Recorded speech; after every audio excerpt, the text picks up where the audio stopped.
I got nervous. I got nervous. I know. Me puse nervioso. That's all right. Empezó a sudar y todo. Hey guys, this is Diggy from Simplex, and today we have a special guest. This is Jesus from Jesus M Trucking, aka Superdog, and he's here to say it all. Everything behind his origins, and we're super excited to share this with you.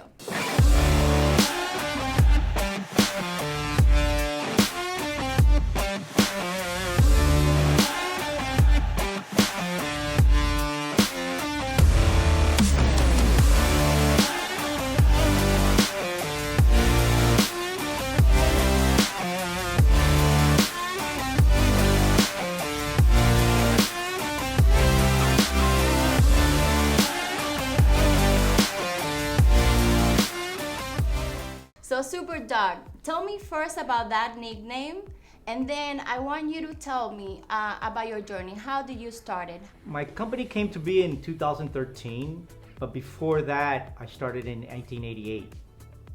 And I was blessed by having somebody teach me to drive, a professional that had 40 years in his belt, old timer, and I traveled the country with him for months at a time. So let me stop you there. So he saw you that you have potential, and then he said, "I'm gonna teach you how to drive." Yeah. No CDL, nothing. Well, yeah, practically, yeah.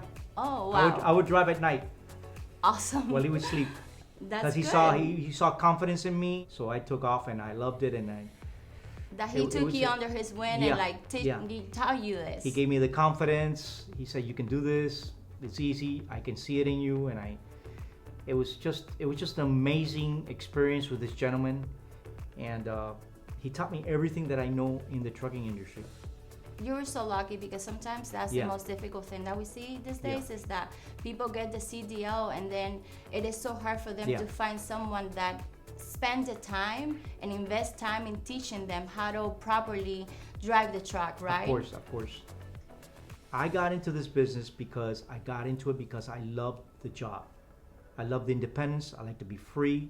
I didn't do it because of the money. I did it for the love of trucking. Money came after.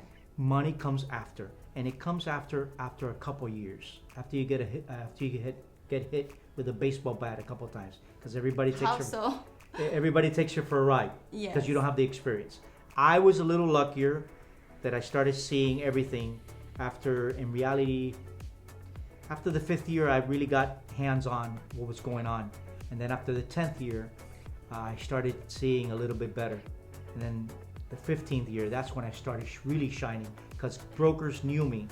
They knew that I was reliable, responsible, and that I never had any problems with them. Sometimes I would let them know more than what they needed to know, but that's the way I am. They will learn from you too, I'm sure. I hope so. I hope so, yeah. So that's good. Going back to the story, so you started driving. When did you acquire your first truck? How did you create that company? Oh my God. Mostly I was leased at the beginning. I only have this company for 13 years now. But Okay. before that, I had my own truck. I had a 87 Freightliner with a setback axle. I think that was the top of the world. That was my first truck. I bought it over there in Ecochoco. First truck, 87 Freightliner. The next one I had was a 99 FLD 120, which was really good. And then after that, this is my third truck. So I keep it simple. I stay with things for a long time, and I take care of my equipment to the best of my ability. And this is my last truck for my retirement. Wow. So Interesting to know all of that. I mean, having to face, you said that maybe the first 5 years were a little bit difficult, then you said 10 years and then 15. Tell me about the 1-2 issues you faced at the beginning, those first 5 years that you faced that Wow. really said, I need help with this, or that taught you something.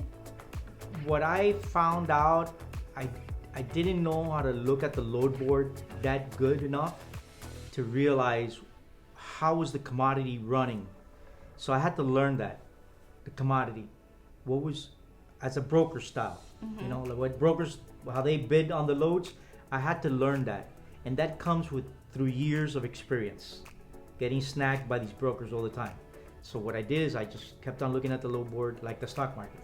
You look at it just like it's the stock market. It goes up, down, down, and you look at the areas. This goes up, goes down. This is my area.